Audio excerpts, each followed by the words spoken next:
After a long haul through the beautiful city of Melbourne, Ben pulled off for the night in a quiet stretch of the town. Being outside the city limits, he was surprised at the thick darkness that followed after flipping off his rig's lights for the evening. With no street lights, cars or trucks nearby, it seemed like the pitch black bled into the night sky. He felt lonely, but was accustomed to the solitude of his profession. After his evening ritual of locking the doors, closing the curtains, and checking his surroundings for any potential concerns, he made his way to bed. He rolled from side to side for several minutes, perplexed by the cold he felt despite the summer season. The chill made it difficult to sleep, and he became lost in thought concerning the events of the next day. Suddenly, the cabin light flooded the space in a pale yellow. Startled, Ben sat upright to discover that the passenger side door of his rig was open ever so slightly. Fear shot through him as his mind raced. There was no way the door was faulty. The truck was new and in pristine condition. Was this an intruder?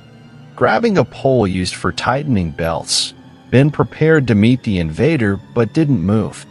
Seconds seemed like hours as a delicate silence settled over the truck. Nothing. Mustering his courage, he arose from his bed, walked around the perimeter of the truck, and discovered no sign of anything. No footprints, no nearby homes, no vehicles. Just Ben and his truck. After uneasily returning to his bed, he fell into an undisturbed sleep. The next day, Ben woke, stretched, and parted the curtains. Gazing out of his window into the daylight, he froze. The hairs on his neck stood up. Immediately adjacent to his truck was an isolated cemetery. Without bothering to put on shoes or pants, Ben started his truck, stepped on the gas, and sped away from that lonely spot.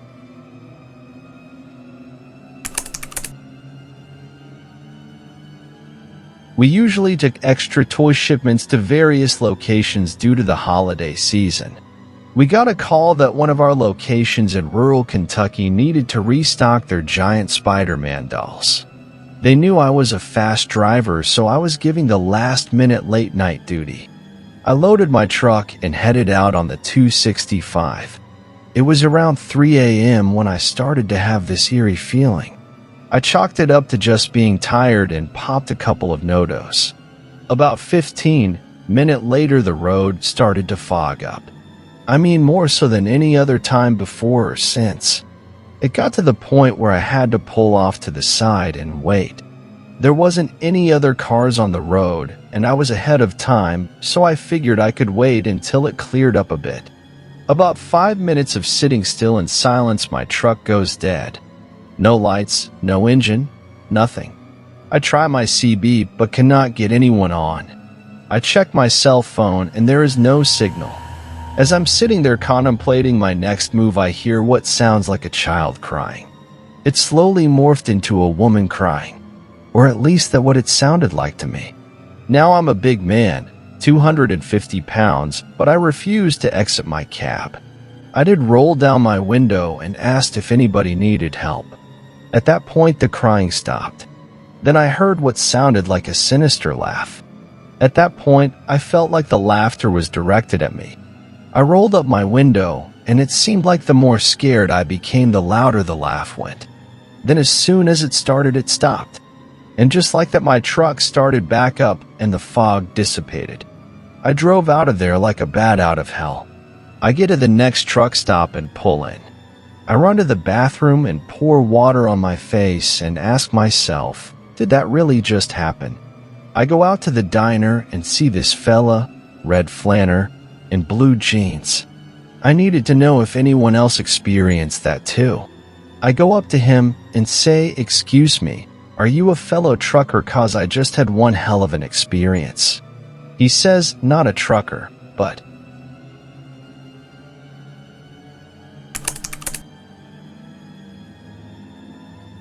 Was driving north through the mountains of Colorado towards Pueblo, and it was my first time dealing with anything like the Rocky Mountains, so I was taking it nice and slow with my hazards on and in the right lane. This was in the spring, and there wasn't much snow on the ground aside from a light dusting. I remember passing another truck pulled to the shoulder on my way up, nothing out of the ordinary. However, as I was heading down the mountain, which can be scary as shit in an 18-wheeler, I saw the same truck I passed earlier in the left-hand lane. Now being passed on the left going downhill in the Rocky Mountains by another tractor trailer is wild enough. But what really makes this story is this guy's trailer brakes were on fire. He was pulling a load, could tell because the trailer was sealed. And if you know anything about trucks, you know there's only so much braking you're supposed to do before they overheat. This guy's truck looked like a fucking comet as he sped down the mountain at what I thought was a surely to be deadly pace. I grabbed the microphone to the radio and called out to him, "Hey driver, your brakes are on fire. I mean literally on fire." After a few seconds of static, a rough and weathered sounding voice comes back over the speaker of my radio and says, "Cool as a cucumber, I know." And he disappeared around a curve. I never saw any wrecked truck, emergency crews. I did see a discarded fire extinguisher on the ground at the base of the mountain though.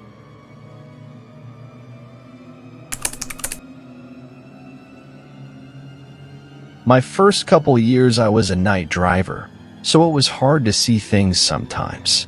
But the one in PA was me trying to follow a flatbedder who was hauling serious but through the mountains. At one point I start to fall back because I can feel the van starting to lean. It wasn't long after that I reached down to take a swig off the handy monster I had, and I look up, and there's a guy standing off to the shoulder just outside the tree line wearing what appeared to be some type of soldier's uniform. He had a musket as well. As I approach, I can see him staring right at me, and then he starts walking back into the tree line still looking at me. Before he manages to make it through the trees, he disappears. Like literally vanishes in thin air. I had my windows down, and the air in the area got real cold. After about a mile, the air warmed up again. I had a really sad feeling come over me for a while afterward. Needless to say, I didn't stop for the rest of my shift.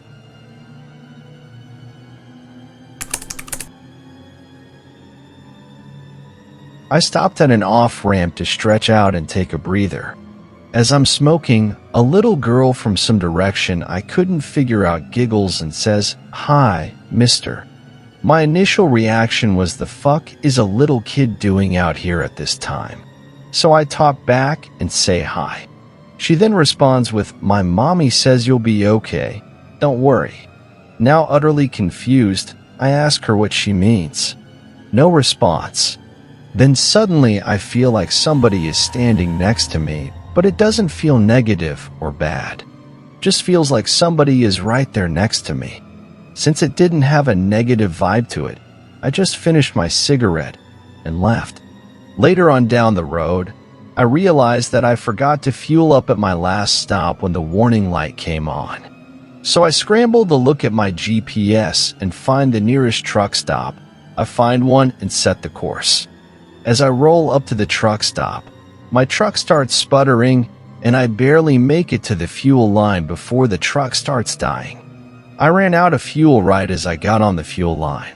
It wasn't until I was fueling up that it occurred to me what the hell happened at my last stop.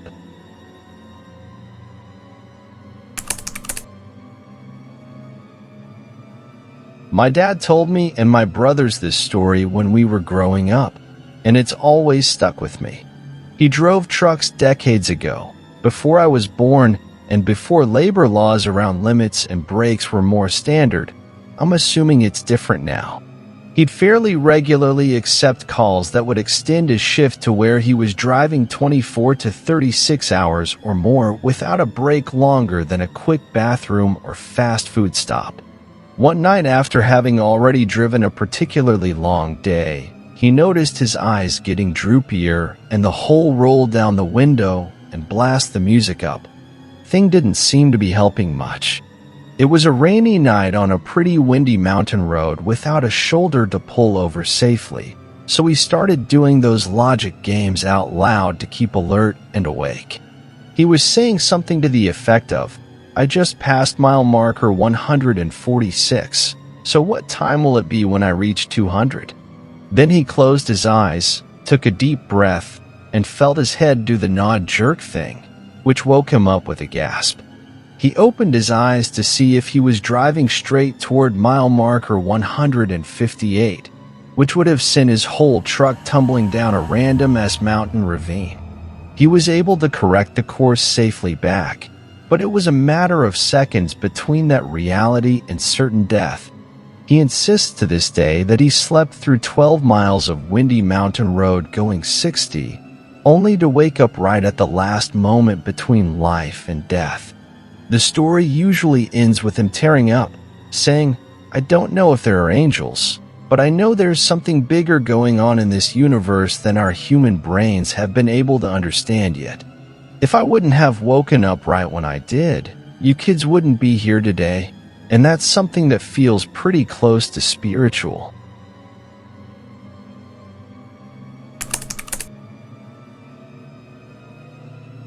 I saw a car stopped on the side of the highway. We hadn't seen a car for a while. It was 2 a.m. I commented to my buddy, "Per bastard." But as we passed the car, the lights came on, and it got back on the road.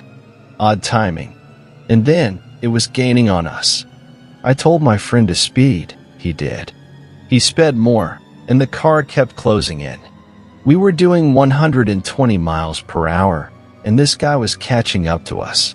We saw an exit with a hotel, so we took it and drove right in front of the building, where it was well lit and we could see the front desk clerk. The car got off at exit 2. It drove into the hotel parking lot, then turned around and got back on the highway. I'll never know what that guy wanted from us. I'm fine with that remaining a mystery.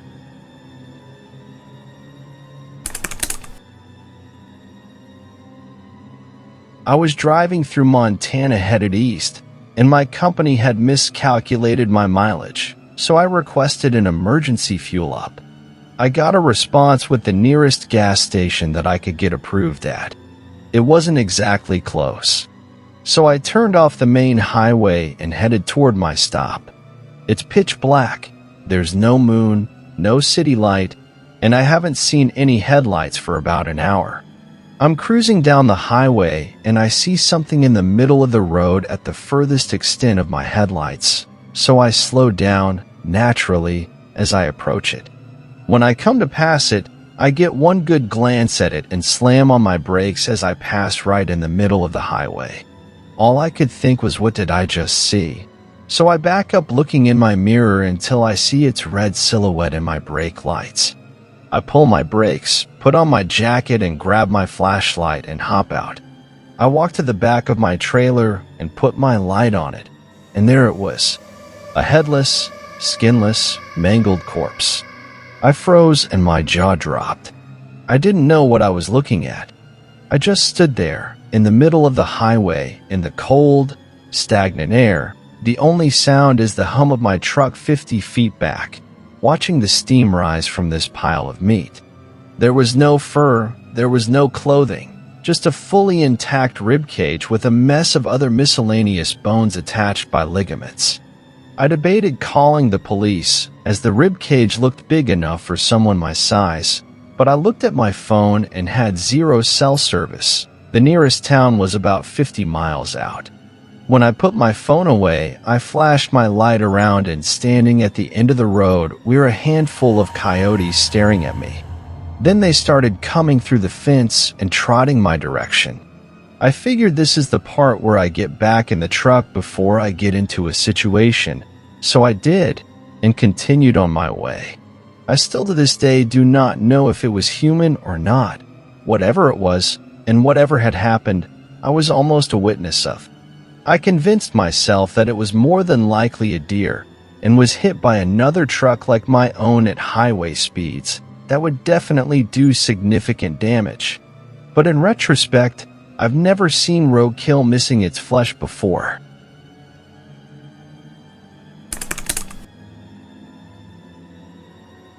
My most common run is Vancouver to San Francisco.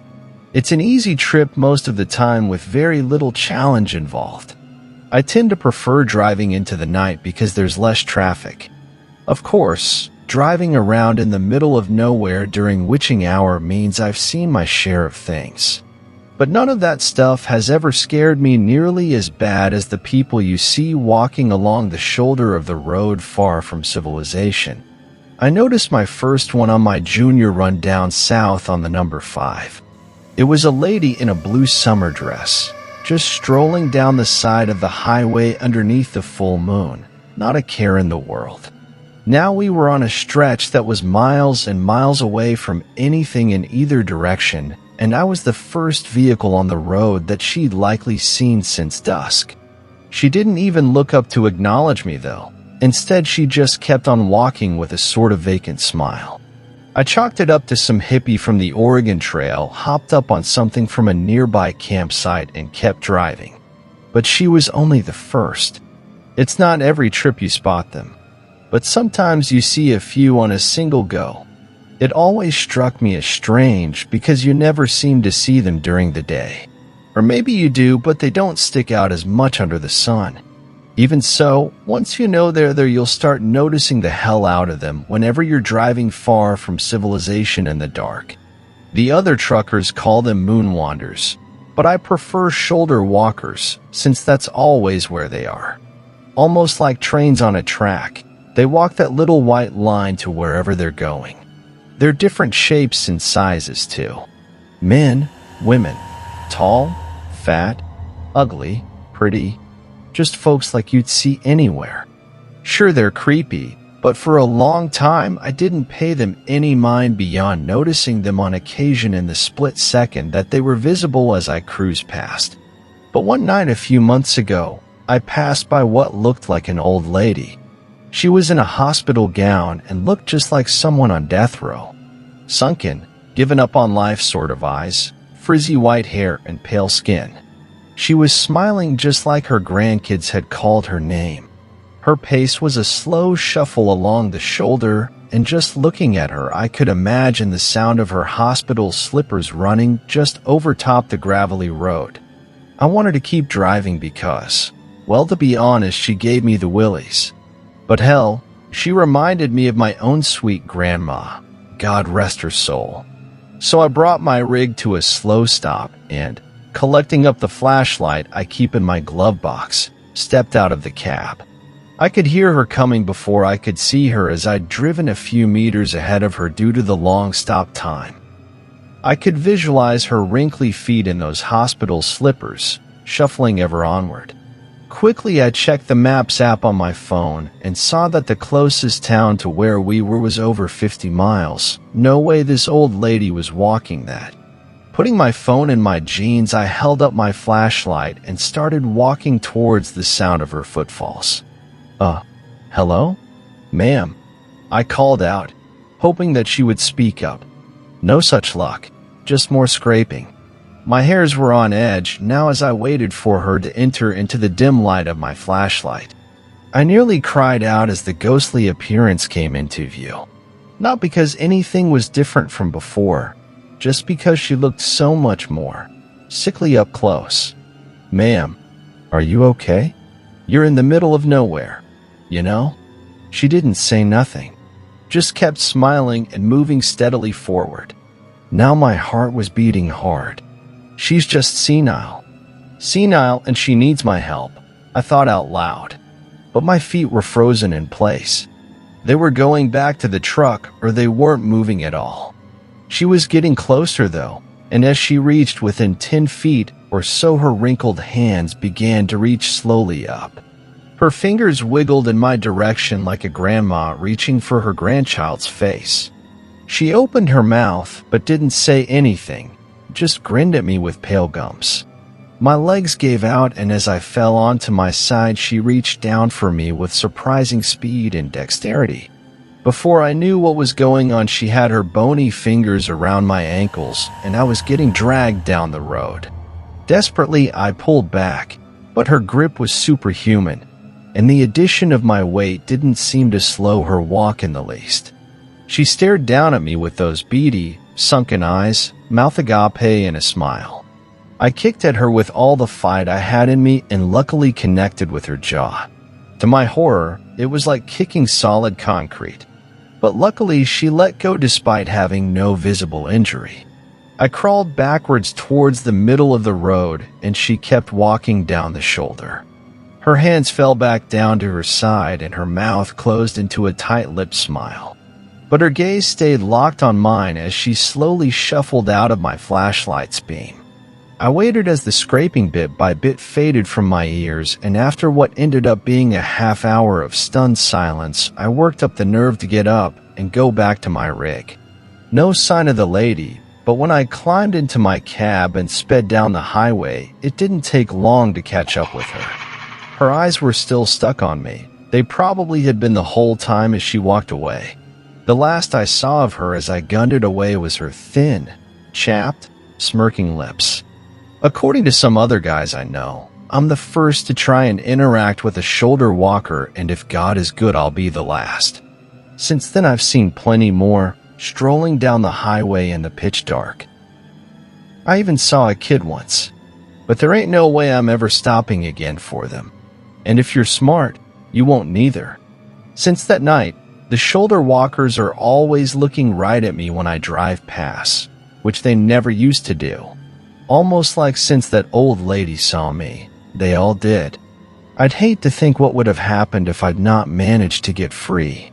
But I can rest easy knowing I've put my warning out there in public. Maybe I'll save a few folks with this story.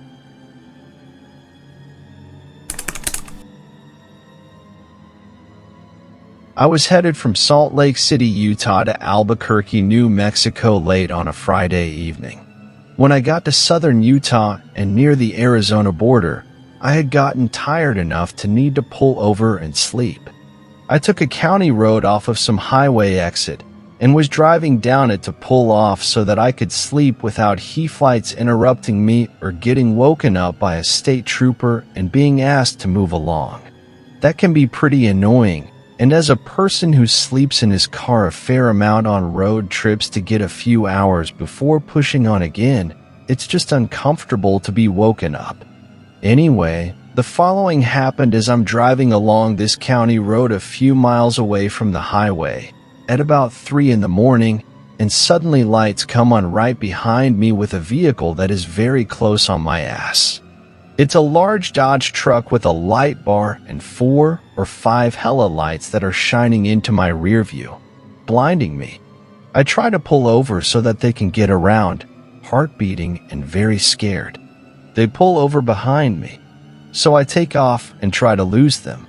But I am in a shiny older Saturn sedan, and they are in a pickup truck with 4-wheel drive on a road they are familiar with. It becomes clear that I'm not going to be able to lose them. They're swerving behind me. They're trying to pull up beside me, and they're flicking their lights.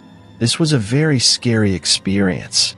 I thought it through and had no idea what road I pulled off of, so calling 911 wouldn't have helped me since I couldn't tell them where to show up to help me. Regardless, this emergency was happening now, and I needed to deal with it. It was a fight or flight situation, and my flight was not working. So, I decided to fight. I always travel with a small weapon of some kind, and what I had between my driver's side door and my seat was a very large hunting knife, so I pulled my e-brake suddenly and slammed to a stop. As soon as my car stopped moving, I got out and started running at the truck, terrified but yelling like I was just fucking insane and ready for battle. They were sliding to a stop behind me and actually almost hit my Saturn by the time that I was almost at their truck. They had thrown it in reverse and were backing up. I could see inside of their truck, and it looked like some teenagers on the bench seat. The look of fright on their faces made me more emboldened, and I roared and yelled and cussed as they spun around and took off. It occurred to me after that, while calming down from a really fucking terrifying experience, that they were just kids out having some fun on a weekend night in a rural area. But to me it really felt like I was being attacked and maybe they were going to try to kill me. I still think back on it with a lot of fear, because it was just a helpless situation, and my only reaction that seemed appropriate was to try to at least hurt them before they killed me. So somewhere out there now 10 years later are a group of young adults in their mid-20s to late 20s who have a crazy story about some redneck who turned the tables on them and charged them with a knife while they were just having a little fun.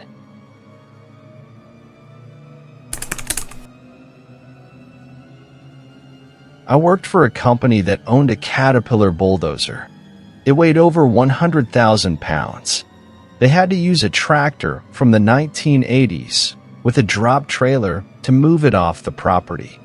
Both were functional and as safe as they could be, but had seen better days. They asked me to deliver the bulldozer to another company, and I agreed. We loaded up the dozer, secured it to the trailer, and I was on my way. One of the intersections on this state route is notoriously bad. It's at the base of a hill, and if you're coming from the side the hill is on, you don't see the stoplight or traffic until you get over the peak of the hill. You still usually have plenty of room to stop. As I was approaching this intersection, my CB antenna lit up, and a guy was basically screaming into it for traffic at the peak of this hill to slow down. The problem was that my CB wasn't tuned, and I only caught about every third word. I let off the accelerator when I peaked the hill, mostly because I hated that intersection. I would have had plenty of time to stop, even with the road conditions if traffic was normal. Unfortunately, traffic was not normal. There was a fresh, pretty bad accident at the intersection, and traffic had backed more than halfway up the hill. The accident had just occurred, so there were no emergency services on scene. I now had very little space to stop a very heavy load with a very old truck. I started downshifting and braking, realized I was going to be cutting it very close, and started braking harder. Then I realized I was hitting large ice patches on the road. The tires were slipping and jerking the tractor around. I heard the fifth wheel clanking, and I felt the trailer tugging on the tractor in a weird way. So I looked at my driver's side mirror and didn't see anything, including the dozer. In a panic, I whipped my head around to look out the passenger mirror, and the only thing I saw was the entire side profile of the trailer and dozer. I had made a terrible mistake in letting that trailer get out from behind me. This is it. This is how I die. Moments. I was now jackknifing, while still moving, and still trying to slow the truck down while on an icy hill. I was headed for an intersection full of stopped passenger cars, and my truck weighed a lot. By this point, I was thoroughly convinced that I was about to involuntarily murder a bunch of people. I laid on the horn as much as I could, but I was also trying to work the steering wheel in an attempt to pretend I had control. Honestly, I hit a point where I basically realized I was just a passenger standing on a brake pedal. I didn't have enough room to correct anything, so I just went all out on the horn. The trailer tires finally heated up enough to start making a very loud and deep squeal. There were a bunch of people in front of me that got out and ran away from their cars. They were basically staring at out-of-control death coming down the hill. The truck finally came to a stop within 3 feet of the last car in the intersection. I could sit on my truck's bumper and easily put my feet up on the car's bumper. The truck stopped with the trailer jackknifed, so I was blocking both lanes and the breakdown lane. I was sweating and was shaking from the anxiety. As I was sitting in the now-stopped truck, the people who had abandoned their cars were now screaming at me and pointing up the hill. I looked up the hill to see another tractor, but a tank trailer, basically reliving everything I just had, with much less space to work with due to my trailer blocking so much of the road. I got out of my truck and ran away from it. The second truck slid down, stopped and parallel parked almost perfectly with my truck. Once his truck stopped, I could see he was experiencing the same thing I was. We were both extremely close to being in bad accidents. Thankfully, he was pulling a dry tank. I am pretty sure that's the only reason he was able to stop. He was running much lighter than me.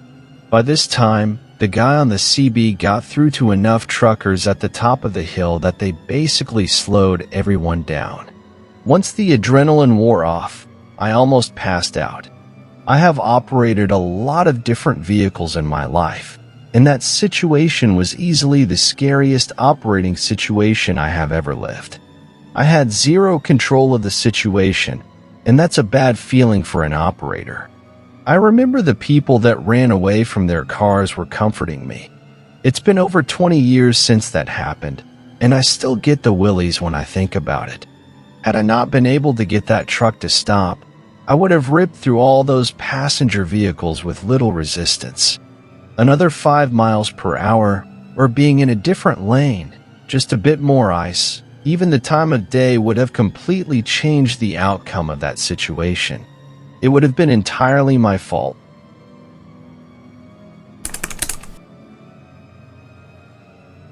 Many years ago, I was on a shift called Meet and Turn. This is where the truck driver that is domiciled out of the city will drive a load halfway to its destination, while the other driver that meets him halfway and brings the load where it needs to be delivered. I had been doing runs like these for several months, and I found out that I had to meet on point an hour before the other driver arrived. It was a dark and empty lot around 3 a.m., so since there was still some time to kill, I decided to close my eyes and take a short nap. About 10 minutes into my nap, I was awakened by a barking dog. I tried to ignore it, but the bark carried on for several minutes and it grew louder and closer. At this point, it became clear that he's either trying to alert me of something or he's just being a pain in the butt. So I sat up and looked out my window, and what I saw left me motionless. Standing there, inches on the other side of the glass, was a man around 35 years of age. He was a large fellow, and he was barking at me. His eyes were crazy, and he was even frothing a little from his mouth. The sheer creepiness struck me, and gently, without making any sudden movements, I reached down and started my truck and slowly started pulling away. As I was doing so, he was chasing after me, much like you would expect an angry dog, and still barking as I kept pulling away. Needless to say, I don't take naps on the job anymore.